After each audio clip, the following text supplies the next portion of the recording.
오늘 우리에게 주신 하나님 말씀은 이사야 58장 9절 후반에서 14절까지입니다. 성경이 있으신 분은 펼쳐주세요. 이사야 58장 9절 후반에서 14절입니다. 이사야 58장 9 만일 내가 너희 중에 멍에와 손가락질과 허망한 말을 제하여 버리고 줄인 자에게 내 심정이 동하여 괴로워하는 자의 심정을 만족하게 하면 내 빛이 흑암 중에서 떠올라 네 어둠이 낮과 같이 될 것이며 여호와가 너를 항상 인도하여 메마른 곳에서도 내 영혼을 만족하게 하며 내 뼈를 견고하게 하리니 너는 물된 동산 같겠고 물이 끊어지지 아니하는 샘 같을 것이라. 내게서 날 자들이 오래 황폐화된 곳들을 다시 세울 것이며 너는 역대 파괴된 기초를 쌓으리니 너를 일컬어 무너진 데를 보수하는 자라 할 것이며 길을 수축하라 거할 것이 되게 하는 자라 하리라. 만일 안식일에 네 발을 금하여 내 성일에 오락을 행하지 아니하고 안식일을 일컬어 즐거운 날이라 여호와의 성일을 존귀한 날이라 하여 이를 존귀하게 여기고 내 길로 행하지 아니하며 내 오락을 구하지 아니하며 서사로운 말을 하지 아니하면 내 여호와 안에서 즐거움을 얻을 것이라. 내가 너의 땅의 높은 곳으로 올리고 내 조상 야곱의 기업으로 기르리라. 여호와의 입의 말씀이니라. 이것은 하나님의 말씀입니다. 아멘. 감사합니다. 잠시 기도하겠습니다. 살아계신 하나님 아버지, 이 시간 주의 말씀 앞에 주님의 저희 마음을 겸손히 엽니다. 저의 생각을 잠잠케 하시고 혼잡한 마음을 고요케 하시며 오직 주님의 음성만 들리게 하옵소서. 성령님, 이 자리에 임하여 주시고 말씀을 전하는 저에게 입술을 주장하셔서 사람의 말이 아닌 하나님의 심장을 전하게 하시고 듣는 모든 심령 위에 하늘의 떨림과 위로가 흐르게 하여 주시옵소서. 우리 안에 무겁게 남은 있는 멍에들이 이 말씀 앞에 끊어지게 하시고 무너진 기초가 다시 세워주게 하시며 참된 쉼과 자유를 누리는 멍에를 꺾는 교회로 거듭나게 하여 주시옵소서. 이 시간 우리의 모든 시선이 오직 주님께만 고정되기를 원합니다. 주님 말씀하소서. 저희들이 듣겠습니다. 예수 그리스도 이름으로 기도드립니다. 아멘. 할렐루야. 할렐루야. 네. 오늘은 멍에를 꺾는 교회라는 제목으로 하나님의 말씀을 전하겠습니다. 혹시 여러분 마음속에 돌을 얹은 것 같은 느낌을 받아본 적이 있으신가요? 자고 일어났는데도 피곤하고 사람들과 웃고 있지만 속으로는 내가 왜 이렇게 무기력하지 하는 순간 말입니다. 학교, 집, 교회, 직장에서 어디에도 있는 그대로의 나를 받아줄 것이 없다고 느껴질 때 말입니다. 우리들은 어쩌면 누가 시키지 않아도 자신을 증명해야 한다는 압박 가운데 매일매일 살아가고 있습니다. 공부를 잘해야 되고 외모 관리도 해야 되고 인기 스타여야 되고 신앙도 깊어 보여야 한다는 생각을 하고 있습니다. 그런데 정작 여러분의 마음은 쉼 없이 일하던 영혼의 허리처럼 굽어져 있지는 않으신가요? 이사야 58장 이스라엘 백성들도 비슷했습니다. 그들은 예배도 하고 금식도 하고 기도도 했지만 하나님께 외면당했습니다. 왜일까요? 그들의 예매는 멍에를 벗기지 못하는 예배였고 자신을 위해 드리는 형식만 남은 예배였기 때문입니다. 하나님은 우리에게 이렇게 묻습니다. 너희의 신앙은 억눌린 자의 멍에를 풀어주는가? 그리고 너희 교회는 눈물의 무게를 같이 들어줄 수 있는가? 마지막은 너희 예배는 무너진 마음을 다시 세우는가? 오늘 본문은 단순한 종교적 교훈이 아닙니다. 이 시대, 특히 여러분과 같은 세대, 또 이민 세대를 향한 하나님의 울림이 될 수 있습니다. 하나님은 오늘 우리들을 부르십니다. 단순히 예배당 안에서 모이는 공동체가 아니라 멍에를 꺾는 교회로 살아가라고 부르신다는 것입니다. 그러면 어떤 교회가 멍에를 꺾는 교회가 될까요? 우리 함께 세 가지 장면을 살펴보겠습니다. 첫 번째는 하나님이 원하는 예배는 어떤 모습일까요? 그것은 눈을 감고 기도하는 손이 아니라 멍에에 눌린 이의 어깨를 감싸주는 손으로 시작돼야 한다는 것입니다. 첫 번째, 함께 읽어볼까요? 화면 보시면 함께 읽겠습니다. 시작. 멍에에 꺾인 것이 참된 경건이다. 하나님이 원하시는 예배는 단순히 굶고 입술을 닫고 죄를 뒤집어 쓰는 슬픈 의식이 아닙니다. 그분이 찾으시는 것은 오늘도 도시의 골목 어귀에 굶주린 청소년의 마음에 따뜻한 빛 하나를 켜주는 일을 해야 한다는 것입니다. 어깨가 무거워 고개를 들지 못하는 옆에 이웃의 짐, 그리고 우리의 손과 어깨로 나누는 예배가 되어야 합니다. 그것이 바로 멍에를 깨는 예배가 되는 것이고 하나님이 진정으로 기뻐하는 예배가 될 수가 있습니다. 줄인 자에게 내 심정을 동하며 괴로우는 자의 마음을 만족하게 하라는 말씀이 있습니다. 이 말씀은 이렇게 들립니다. 그 아이가 배고프다는 걸 듣는 것이 아니라 그 배고픔이 너희의 위장을 뒤틀리게 해야 한다는 것이고요.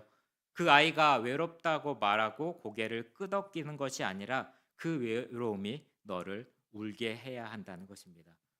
이것이 이사야 시대 이스라엘은 바벨론 포로에서 풀려났지만 그들의 마음은 어땠을까요? 여전히 율법과 의식의 틀 안에 갇혀 있었습니다. 그들은 예배당을 세우고 제사를 드리며 금식도 해봤습니다. 하지만 그들의 금식은 울지 않는 기도였고 움직이지 않는 손이었으며 침묵으로 가장한 자기의 의로움이 된 것입니다. 오늘 우리의 금식도 하나님을 감동시키기 위한 거래가 되어 있지는 않습니까? 내가 이만큼 기도했으니까 내 기도 좀 들어주세요. 내 이 주간에 금식했으니까 내 자녀들, 내 대학들, 그리고 직장에 취직 좀 시켜주세요. 이사야는 이렇게 외칩니다. 하나님은 그런 금식을 원하지 않으신다고 외칩니다. 하나님의 찾으시는 금식은 불의에 분노하고 슬픔에 연대하고 무너진 가슴을 붙잡는 예배라는 것입니다. 그것이 내 빛이 새벽같이 비치며 어두움이 정오같이 될 것이라고 10절에 약속하신 이유입니다. 어둠의 세상 한가운데 우리 안에 정의가 빛나기 시작할 때 하나님의 영광이 우리 뒤에서 호위하는 예배가 시작이 됩니다. 고대 근동에서 멍에는 단순히 소에 씌우는 도구가 아니라 사람 목에 걸린 통제의 상징이 되었습니다. 바벨론 제국의 억압, 부유한 귀족층의 착취, 내부 계층의 불평등, 이 모든 것이 가난한 사람들의 삶을 숨막히게 조여왔습니다. 그 멍에 아래 눌린 이들의 고통을 외칠 때 성전 안에서는 찬양이 울려 퍼졌고 제단 위에는 향이 올라갔지만 하나님은 이때 말씀하십니다. 나는 그런 향기를 받지 않겠다. 나는 그런 찬양을 받지 않겠다. 나는 억눌린 자의 울부짖음을 듣는다. 이것이 이사야의 샬롬은 단순히 평화가 아닙니다. 억눌림 없는 세상, 누구도 버려지지 않는 공간을 이야기합니다. 배고픈 자가 당당히 식탁에 앉을 수 있는 공동체를 꿈꾸십니다. 그것이 바로 하나님의 임재가 머무는 곳이 됩니다. 예수님은 안식일에 18년간 허리가 굽은 여인을 고치셨습니다. 누가복음에 나옵니다. 그분은 단지 병을 고치신 것이 아닙니다. 굽은 허리만 아니라 굽은 시선으로 사람을 판단하는 종교를 곡해 펴신 사건입니다.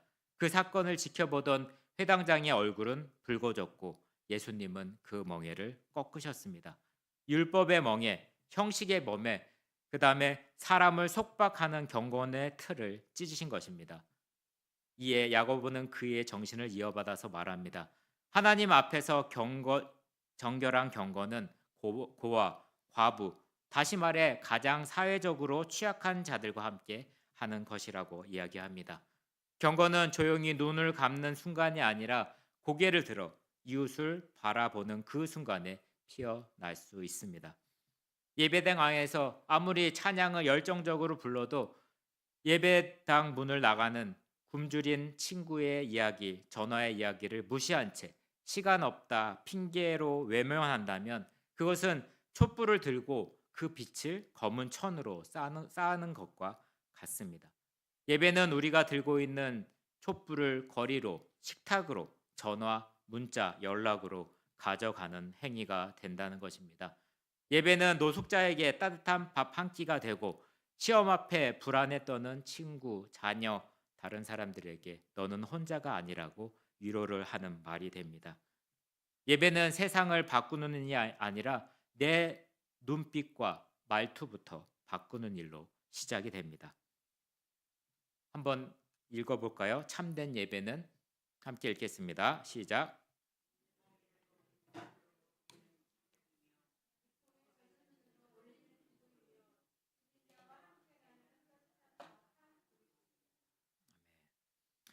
그런 예배는 하나님을 감동시킵니다. 그런 예배는 멈춰 있지 않습니다. 예배는 기적을 일으키게 됩니다. 멍에가 꺾일 때 하나님은 그 공동체의 회복에 불을 붙이십니다.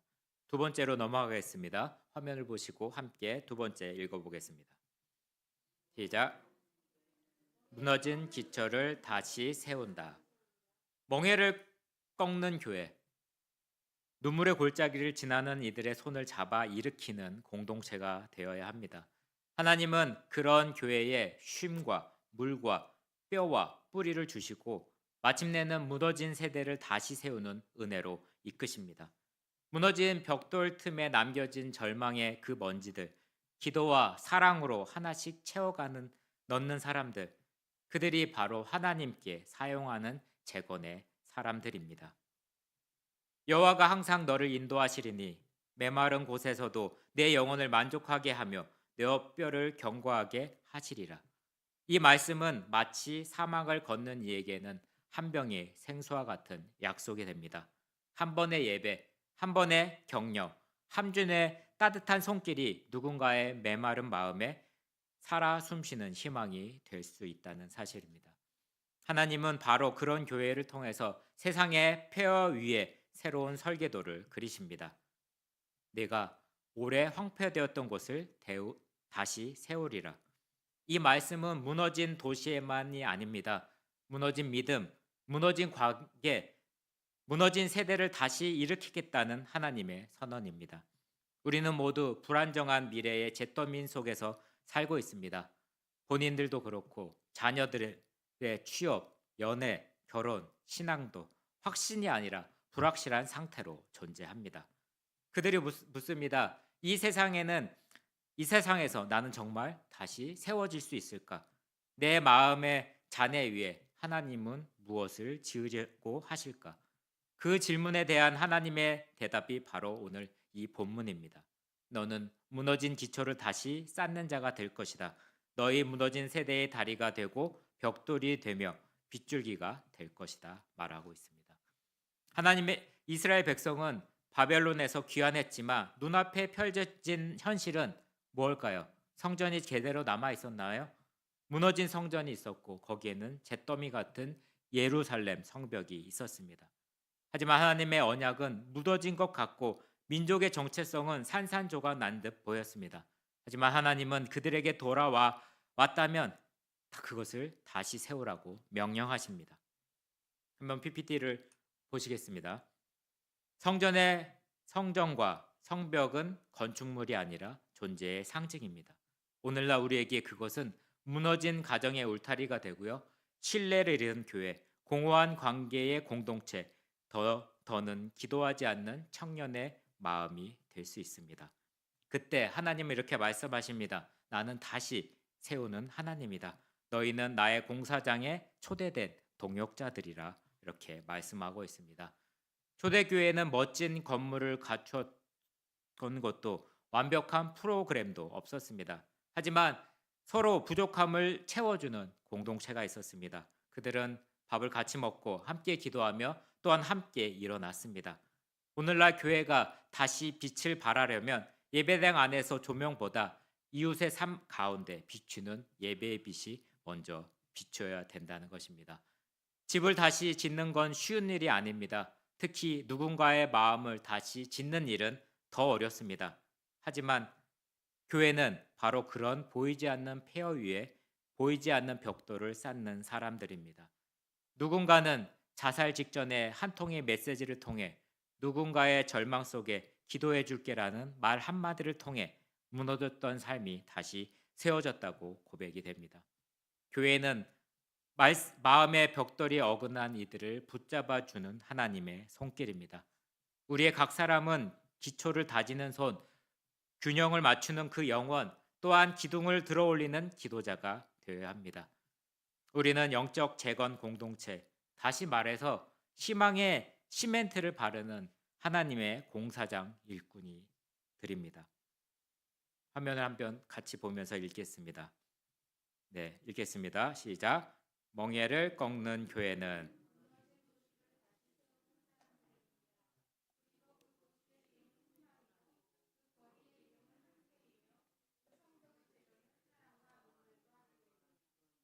아멘. 하지만 집을 다시 지으려면 매일의 일을 멈추고 하늘을 바라보는 시간이 있어야 합니다. 열심히 세우는 것도 중요하지만 하나님의 관계 안에서 쉬지 않는 것, 그것이 우리의 영혼을 고르게 하는 참된 안식이 됩니다. 이제 마지막으로 하나님께서 어떤 쉼과 기쁨의 초대장을 우리에게 주어지는지 함께 살펴보겠습니다. 세 번째 함께 읽겠습니다. 멍에를 꺾는 교회는 하나님 안에서 참된 안식을 누린다. 참된 안식은 하지 말라 하는 날이 아닙니다. 억지로 끌려 나와 앉아 있는 예배당의 의자에서 하나님의 숨결을 들이마시며 살 것 같다 하는 말이 절로 나오는 날이 되어야 합니다. 이것이 바로 참된 안식입니다. 스케줄로 조여진 삶에서 잠시 멈추는 날, 주일하는 시간이 품에 안겨서 내가 다시 사람처럼 숨을 쉬고 웃고 하나님께 좋아요라고 고백할 수 있는 이 시간이 바로 하나님의 안식입니다. 내 발을 금하여 내 길에서 돌이켜라. 이 뜻은 무엇입니까? 다시 말해서 그 방향 정말 너를 살게 하는 길인지 생각해 보라는 것입니다. 너의 오락, 너의 속도, 너의 계획, 그 안에 하나님의 얼굴은 있니? 하는 질문입니다. 주일은 속도를 줄이는 날입니다. 거친 숨을 대신 하나님의 리듬으로 숨을 쉬는 시간입니다. 그래서 안식일을 즐거운 날이라고 부르고 여호와의 날을 정직케 하라고 말씀합니다. 안식은 금욕이 아닙니다. 그것은 나는 하나님과 함께해서 좋다라고 말할 수 있는 날이고요. 음악을 듣듯 햇살을 쬐듯 예배를 즐기는 날입니다. 하나님은 안식일을 시험 공부도 알림도 증명서도 내려놓고 단지 하나님 안에서 존재하는 것만으로도 충분해지는 시간을 말하고 있습니다. 여호와 안에서 즐거움을 얻을 것이고 내가 너를 땅의 높은 곳에 올리리라 말씀하십니다. 이 안식은 도피가 아닙니다. 무너진 에너지를 다시 충전받는 재출발의 장소입니다. 주일의 쉼은 월요의 힘을 위한 하나님의 공급소라는 것을 모두 기억하시기 바랍니다. 하나님은 창조 마지막 날에 무엇도 만들지 않으셨습니다. 뭐라고 하셨죠? 대신 쉼을 창조하셨습니다. 다 이루었다. 그 완성된 쉼. 그날은 아무것도 하지 않아도 하나님이 나를 보시고 좋았다 하셨던 그날입니다. 안식은 멈춤이 아니라 나는 성취로 존재하는 것이 아니다 라는 존재의 선언입니다. 출애굽기의 안식은 무엇일까요? 창조의 질서, 신명기의 안식은 해방의 기쁨입니다. 종이었습니다. 그래서 그 다음에는 자유인이 되었던 그 날이 되고요. 노예처럼 살다가 하나님으로 자녀로 살아가게 초대받은 날이 그것이 안식입니다. 포로기 이스라엘 사람들의 안식일은 우리는 하나님의 백성이다라고 정체성의 깃발을 올리는 것입니다. 형식이 되어버린 의식 속에서 하나님은 다시 본질을 외치십니다. 즐거워하라. 나와 함께하면 내가 살 길이 있다. 예수님은 안식일에 병자를 고치셨습니다. 왜 고치셨을까요? 안식은 고통이 멈추는 날이고 치유가 시작되는 날이기 때문입니다. 마태복음 12장에 보시면 누가 안식일의 주일이라고 나오죠? 인자가 안식일의 주인이다. 예수님이 안식일의 주인이라고 그 관계를 설정해 주십니다. 또한 히브리서 4장에는 하나님 백성에게는 뭐가 남아 있다고 했냐면 안식이 남아 있다고 이야기하고 있습니다. 우리의 삶 가운데 하나님께서 안식을 주는 그 사실을 잊지 말고 살아가시길 바랍니다. 함께 읽어보겠습니다. 다음 페이지. 네, 함께 읽겠습니다. 안식은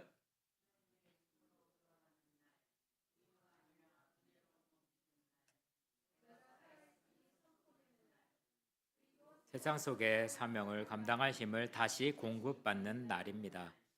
이제 질문은 분명해졌습니다.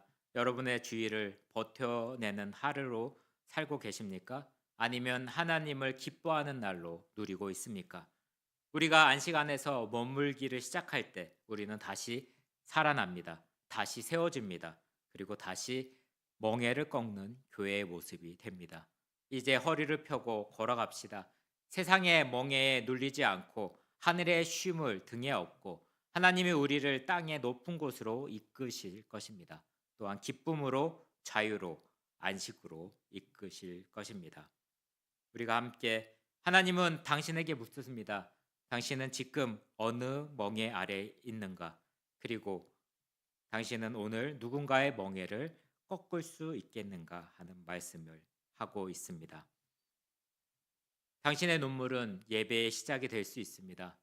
또한 당신의 기도는 세대의 기초가 될 수 있고요. 당신의 손길은 멍에를 풀어주는 성령의 도구가 될 수가 있습니다. 당신의 웃음은 하나님의 나라의 안식이 됩니다. 멍에를 꺾는 교회가 되어 무너진 세대를 다시 세우고 하나님 안에서 참된 안식을 누리는 사람들로 서야 합니다. 이것이 바로 그 시작입니다. 지금 이 자리에서 바로 여러분부터 멍에를 꺾는 교회 또한 일어나서 빛을 발할 수가 있게 됩니다.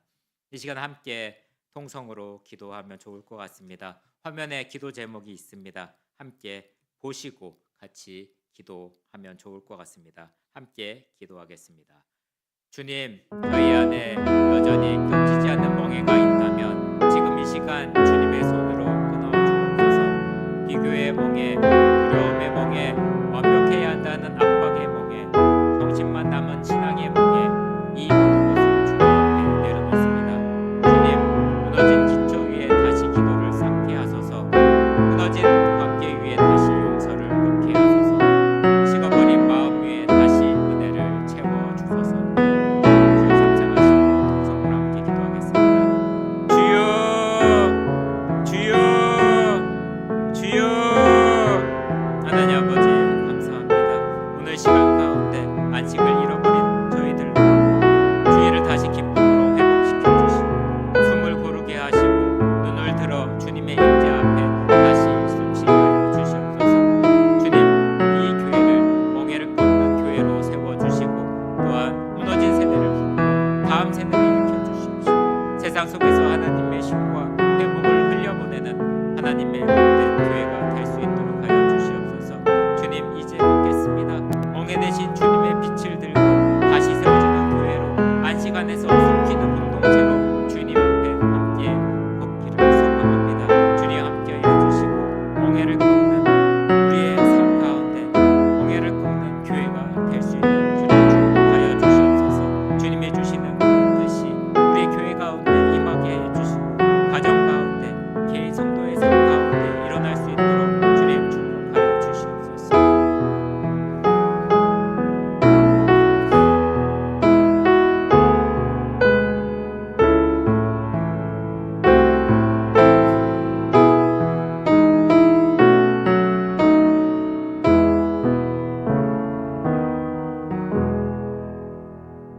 주님, 오늘 말씀 앞에 섭니다. 감추었던 멍에를 더는 숨길 수가 없습니다. 사람들에게 괜찮은 척했지만 사실은 버거웠고 지치고 무너져 있었습니다.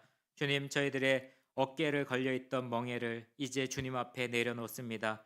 비교의 멍에, 불안과 성취의 멍에, 의무가 되어버린 신앙의 멍에, 모든 것을 주님 발 앞에 내려놓습니다.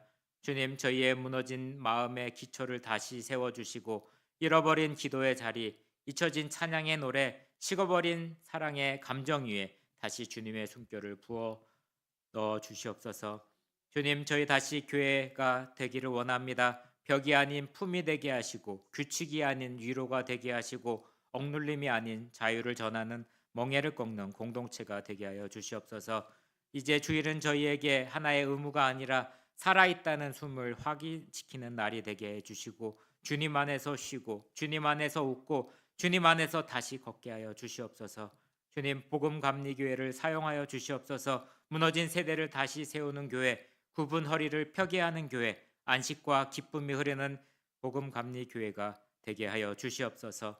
이제 주님을 따라 걷겠습니다. 멍에를 끊고 빛을 들고 하나님의 높은 곳을 향하여 함께 걷는 교회가 되게 하여 주시옵소서. 감사드리며 예수 그리스도의 이름으로 기도드립니다. 아멘. 다 함께 서서 파송의 찬양하시겠습니다.